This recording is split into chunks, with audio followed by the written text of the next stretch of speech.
Welcome to our channel. Today we how to create a personal training plan with Anytime Fitness, complete guide step by step clearly. Begin by assessing your fitness goals. Identify whether you aim to lose weight, build muscle, or increase endurance. Consider your current fitness level. Reflect on any previous injuries or health concerns. Schedule a consultation at your local Anytime Fitness. Meet with a personal trainer to discuss your goals. Share your fitness history and any relevant medical information. Be honest about your lifestyle and available time for workouts. Discuss specific milestones you want to achieve. Ask the trainer about their approach to creating a plan. Request information on the equipment available at your Anytime Fitness location. Work collaboratively with your trainer to outline a training schedule. Select a mix of cardiovascular, strength training, and flexibility exercises. Incorporate rest days into your weekly plan to allow for recovery. Set realistic timelines for achieving your goals.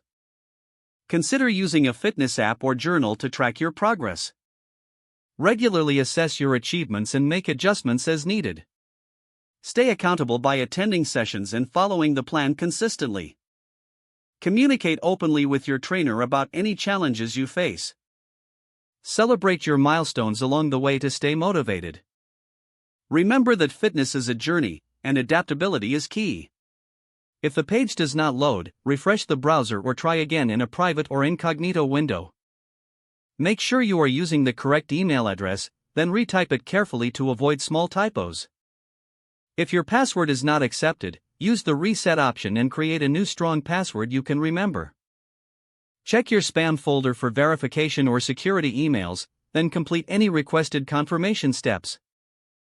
Enable two-factor authentication if available to improve account security and reduce unauthorized access risk.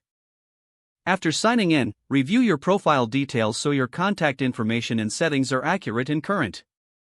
If you see an error message, note it down and try again after restarting your device and internet connection. Don't forget to like this video and subscribe to our channel for more step-by-step tech guides.